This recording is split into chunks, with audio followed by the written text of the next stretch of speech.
Baik ibu-ibu, untuk selanjutnya masih semangat bu, pak? Oke, masih semangat ya, masih ada waktu ya bu ya. Untuk selanjutnya materi kita pada pertemuan kali ini kita lanjutkan ke sesi 2 bu. Ada di buku Pintar Ibu-ibu, bisa dibuka ya ibu bapak, bisa dibuka. Di modul 3 ini ada sesi 2 yaitu tentang pentingnya gizi untuk ibu menyusui dan balita. Nah itu ya bisa dibuka. Tapi sebelumnya bu, supaya lebih semangat, masih semangat kan bu ya pak? Oke. Supaya lebih menambah semangatnya, kita di sini di modul ini ada namanya tepuknya bu, supaya ada yang gembira ya bu ya. Ada yang pernah tahu, pernah mendengar barangkali ibu bapak? Belum ya.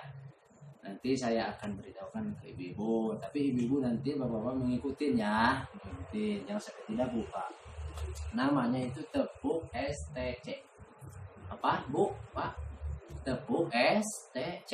Oke, nanti saya akan kasih tahu dulu ya, nanti ikutin ya bu ya. Begini caranya. Tepuk STC. Tok tok tok, sehat sehat. Tok tok tok, tinggi tinggi. Tok tok tok, cerdas cerdas. Bisa bu pak? Ikutin ya, nanti ada lanjutnya. Ayo bareng-bareng. Tepuk STC. Tok tok tok, sehat sehat. Tok tok tok, tinggi tinggi. Tok tok tok, cerdas cerdas. Nah, ada lanjutannya bu, nanti segitu saja dulu ya. Lihat sini bu. Tepuk STC. Tok tok tok, sehat sehat. Tok tok tok, tinggi tinggi. Tok tok tok, cerdas cerdas. Tok tok, sehat sehat, tinggi tinggi, cerdas cerdas. Yes, bisa bu pak? Oke, kita coba ya. Tepuk STC. Prok prok prok, sehat sehat. Prok prok prok, tinggi tinggi. Prok prok prok, cerdas cerdas. Prok prok prok, sehat sehat, tinggi tinggi, cerdas cerdas. Yes, bagus ya. Semangat bu, semangat. Oke, terima kasih bu. Itu harus dihafalkan bu di rumah ya. Nanti latihan sama anaknya di rumah, sama bapaknya. Terima kasih. Oke bu, kita lanjut ya. Nah untuk di materi kali ini itu kita akan membahas tentang pentingnya gizi dan untuk ibu menyusui dan balita gitu ya bu ya. Di pembahasan kali ini sebelumnya nanti ibu-ibu bapak-bapak saya minta untuk membagi kelompok dulu bu ya. Nanti bisa dibagi 4 kelompok, yaitu ada kelompok ASI, ada kelompok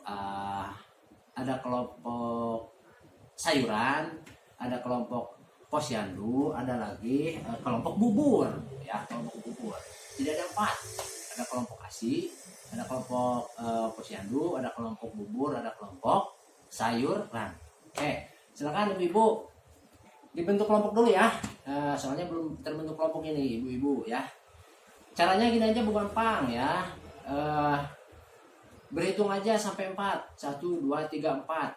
Yang 1 itu ASI, yang 2 itu posyandu, yang ketiga bubur, yang keempat sayuran gitu bu ya, bisa? Oke, silakan bu berempuk, berhitung dari sini dulu. 1, 2, 3, 4. 1, 2, 3, 4. 1, 2, 3, 4. 1, 2, 3, 4. Oke, sudah ya. Sekarang yang nomor 1 bergabung dengan nomor yang 1 bu, silakan. Yang 2 dengan yang 2, yang 3 dengan yang nomor 3, yang 4 dengan yang nomor 4. Nah nanti itu berarti kelompoknya. Kelompok 1 adalah kelompok ASI, air susu ibu. Nah, kelompok 2 adalah kelompok posyandu. Kelompok 3 kelompok bubur.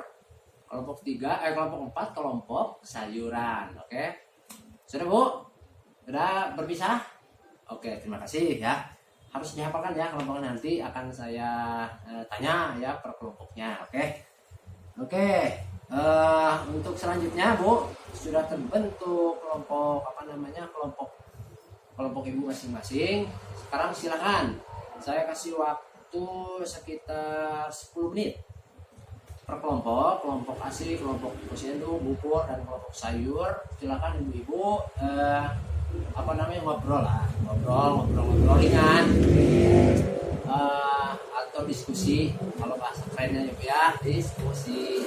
Silakan Ibu berdiskusi 10 menit Ibu Bapak, silakan. Misalkan kelompok ASI, bagaimana ASI itu gitu ya, apakah apa yang harus dilakukan untuk anak-anak terhadap ASI tersebut dan lain sebagainya, silakan. Nah, itu terus selanjutnya kelompok posyandu, misalkan kapan harus posyandu, apa saja atau keluhan atau apa hambatan dan lain sebagainya.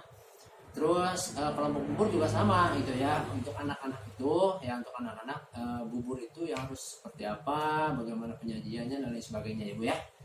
Terus selanjutnya untuk kelompok sayuran sama juga, untuk kesehatan itu seperti apa sih sayur-sayurnya yang gimana.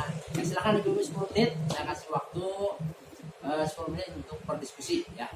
Tentunya untuk menunjang supaya si anak atau balita itu sehat, cerdas dan ada tinggi gitu ya. Silakan Ibu yang 10 menit Bu ya. Oke Bu, waktu hampir selesai ya, hampir selesai. Saya hitung mundur ya. 5, 4, 3, 2, 1. Selesai Bu, selesai. Oke, nanti ibu-ibu setelah selesai ini nanti akan saya tanya satu persatu ya Bu ya, hasil diskusinya ya, biar kita lebih bertukar pikiran, sharing gitu. Jadi kita lebih menguatkan untuk pemahaman tentang pentingnya gizi untuk ibu menyusui dan balita ini Bu ya. Oke, saya acak Bu ya nanti ya. Coba dari kelompok 4 mana ini kelompok 4, perwakilannya aja boleh ya, atau silakan siapa aja yang bisa menjawab gitu ya, kita berdiskusi gitu ya. Kelompok 4, coba ibu-ibu biasanya di rumah itu kalau misalkan memiliki ataupun sebelum memiliki bayi itu makanan sayuran seperti apa yang ibu lakukan gitu kan, apakah ketika hamil ataupun ketika ibu menyusui. Ketika ibu menyusui, coba kira-kira sayuran apa dan seperti apa dan bagaimana cara ininya. Silakan Bu. Ya, Ibu apa? Ibu Eti. Oke, silakan Bu, apa? Oh ya. Jadi menurut kelompok sayuran yang harus kita lakukan sebagai orang tua, sebagai ibu-ibu terutama yang menyusui, kata Ibu Eti ya Ibu Pak ya, bisa didengarkan yang lain. Kata ibu itu tadi dijelaskan, jadi harus sering minum sayuran, makan sayuran katanya.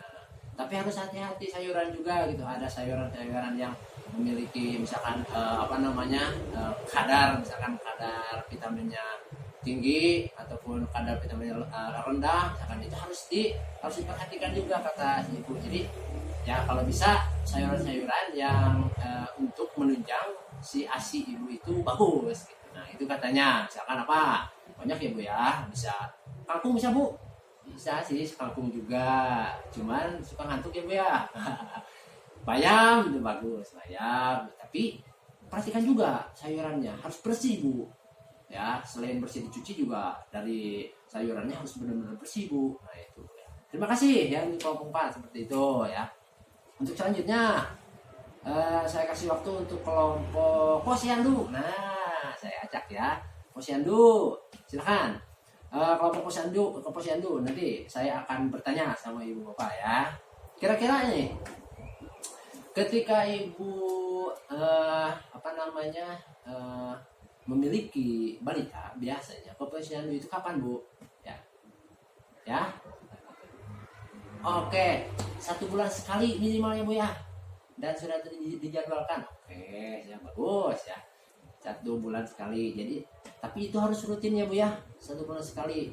Oke, rutin nggak ibu-ibu nih? Posyandu yang memiliki balita? Bagus ya. Bagus, jadi harus rutin. Selanjutnya,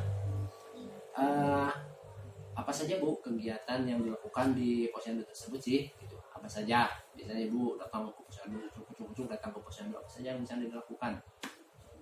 Ya Bu, menimbang anak, apalagi suntik imunisasi, ya bagus suntik imunisasi. Terus apalagi ada?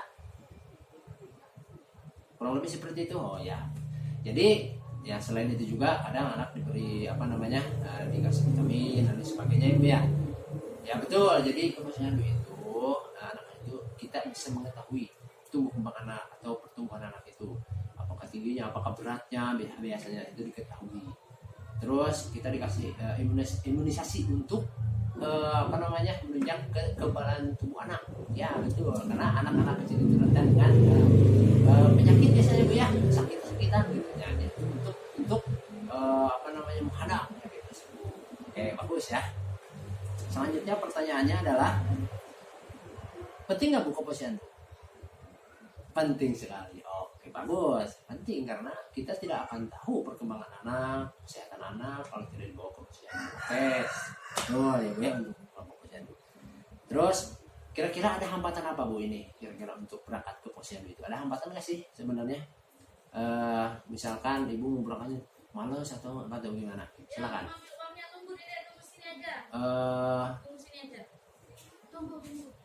Oh begitu ya. Jadi ibu kalau ke posyandu itu kadang misalkan anaknya lagi sakit misalkan gitu ya. Jadi kadang ragu untuk berangkat ya Bu ya. Begini Bu, jadi tidak usah ragu kalau misalkan karat batuk-batuk ringan wae mah Bu, atau panas dikit lah itu nggak apa-apa lah, hangat-hangat mesan mah Bu, ringan-ringan bawa aja. Walaupun tidak misalkan imunisasi Bu, imunisasi ya. Maaf Bu, rada belepotan ya. Misalkan tidak diimunisasi, kan kita nanti bisa mengetahui kan, misalkan kita akan menimbang anak gitu kan, kita akan tahu tumbuh kembang anak gitu, misalkan berat badannya dan lain sebagainya. Begitu Bu, jangan ragu ya, berangkat aja ke posyandu gitu. Nah jadi jangan menjadi alasan untuk kesehatan anak. Oke, setuju? Siap ibu-ibu? Tepuk mantul buat ibu-ibu. Rok rok rok mantul mantul, rok rok rok mantul mantul, rok rok rok, mantap, betul. Oke, sip. Selanjutnya tinggal 2 kelompok ya. Kelompok apa yang belum? Kelompok bubur. Nah, kelompok bubur. Oke, kelompok bubur.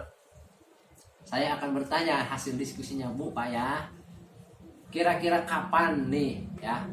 Misalkan anak itu dikasih empek. Apa itu empek Bu? Makanan? Makanan apa Bu? Makanan pendamping, air susu ibu. Makanan pendamping. Nah, kira-kira kapan dikasihnya? Boleh dikasihnya sama? Iya, betul sekali. Betul, mantap Bu. Jadi boleh dikasihnya itu ketika anak sudah 6 bulan, sudah berumur 6 bulan. Sana ke atas ya, 6 bulan ke atas. Oke, betul sekali. Karena kenapa? Karena awal kalau misalkan dikasihnya sebelum mencapai umur 6 bulan, itu sangat ya istilahnya bukan kesusahan ya, khawatir kepada anak karena perut anak itu masih perlu yang ringan-ringan gitu Bu ya. Jadi apalagi perlu masih air susu gitu ya. Oke, bagus ya Bu ya. Selanjutnya, jenis makanan apa kira-kira yang disajikan Bu? Kalau misalkan dikasih makan pendamping itu? Ya bubur, betul, bubur yang gimana tapi Bu? Jangan bubur ayam yang pedasnya, enggak kan Bu? Jadi bubur yang ya lembek ya, bubur yang lembut lah gitu ya, bubur dikasih buburnya gitu ya, makanan ringan lah, makan yang ringan sekali gitu ya. Kalau bubur dikasih bubur yang lembek lah gitu, yang ya masih hampang gitu untuk dimakan anak. Nah, makan. Terus kira-kira Ibu, kalau misalkan memberi makan kepada anak makanan pendamping itu, kira-kira apa yang menjadi kendala? Anak itu suka seperti apa? Gitu. Gimana Bu? Sok dilepehkeun. Oh iya, betul Bu. Nah itu berarti anak itu masih respon untuk mencerna makanan tersebut masih kurang barangkali ya Bu. Perlu dipersuasi lagi untuk anak ya. Perlu diajak sambil komunikasi sambil apa gitu. Itu boleh tuh. Misalkan anak itu susah kasih makan, dede tuh lihat kasih makan. Biasanya suka mau Bu, kasih persuasi aja. Gitu. Nah jadi seperti itu. Ya itu sebagai menjadi sebuah kendala sih sebenarnya gitu ketika memberikan makanan pendamping untuk anak. Oke. Bagus ya Bu ya. Tepuk tangan buat kelompok bubur. Oke. Selanjutnya terakhir untuk kelompok ASI, silahkan. Siap-siap. Coba untuk kelompok ASI saya ingin berdialog. Yang pertama, berapa lama ibu ASI berapa lama air susu ibu itu diberikan? Berapa lama normalnya? Berapa? 6 bulan. Bagus. Jadi ibu menyusui itu memberikan ASI kepada anaknya itu ya kurang lebih lah itu 6 bulan mah itu harus sama air susu ibu ya selama 6 bulan. Sebenarnya boleh sampai 2 tahun pun, tapi dibantu dengan tadi makanan pendamping, tidak melulu dengan air susu ibu, kecuali sesekali gitu untuk menenangkan anak gitu ya, itu boleh dengan air susu sampai misalkan umur sampai 2 tahun pun gitu ya. Oke, selanjutnya masalah apa yang dihadapi ibu dalam ketika menyusui? Apa bu? Sok saat cai susuna, saat cai susu, jadi air susunya suka kehabisan air susu gitu ya bu ya. Oh seperti itu. Kenapa itu kira-kira bu? Meureun ibu mah tara makan sayuran meureunnya, makan daging wae meureunnya. Nah, salah satunya bu ketika kita misalkan sempat kehabisan air susu, biasanya menurut bukan pengalaman saya ya, tapi saya pernah sharing gitu. Biasanya misalkan ibu kehabisan air susu itu ibu-ibu itu sering makan sayur gitu bu ya, minum susu suplemennya itu ya, atau sering makan sayur sebenarnya bu, begitu bu ya. Gimana, bisa disetujui? Nah, jadi jangan sampai lupa ya makan sayur yang menyusui. Oke, kenapa? Makanya tadi kita dibentuk kelompok ASI, kelompok posyandu, kelompok bubur, dan kelompok ya sayuran itu. Nah, ya, jadi penting gitu ya. Selanjutnya, selain dalam jangka 6 bulan itu, apakah ibu suka ngasih makanan yang lain sebelum sampai 6 bulan misalkan, sampai 6 bulan? Apa yang ibu pernah kasih? Oh, pernah kasih air putih ya bu? Pernah kasih air putih? Ya, nggak apa-apa, gitu ya, bagus. Ada yang pernah dikasih telur bu? Entah telur atah mau karunya ya anak-anak mah gitu ya. Oke. Ya. Oke. Dari tadi yang kita bincangkan kira-kira bisa disimpulkan nggak bu? Ya. Bisa disimpulkan ya. Jadi supaya anak itu sehat, supaya anak itu cerdas, tinggi pertumbuhannya gitu, supaya sehat, supaya berkembang dengan baik, normal. Nah, rupa-rupanya ya tahap demi tahap itu harus dilalui. Misalkan tahap sebelum mencapai 6 bulan itu harus sama ASI itu gitu, jangan dulu pakai apa misalkan, tapi sesekali pakai misalkan air minum boleh lah. Terus tahap selanjutnya misalkan sudah 6 bulan misalkan boleh memakai makanan pendamping boleh. Terus apa saja misalkan makanan pendamping, nah, itu untuk wanitanya penting juga buat ibu-ibu, misalkan ibu-ibu untuk menjamin kenetralan misalkan ASI, menjamin mobilisasi air susu supaya lancar terus, harus seperti apa tadi, misalkan makan sayur, terus misalkan makan vitamin-vitamin yang bagus gitu, yang sesuai dengan apa yang dianjurkan gitu ya. Terus selanjutnya tadi makanan pendamping seperti apa tadi, seperti bubur, sayuran juga buat ibu-ibu kayak gitu kan. Nah, itu untuk menunjang ibu menyusui dan balita seperti itu. Pokoknya tadi itu bu, tujuannya itu adalah supaya tadi ditepuk ada tepuk STC, sehat, tinggi, cerdas. Jadi anak-anak balita itu benar-benar supaya sehat, tinggi, dan cerdas. Oke, terima kasih bu.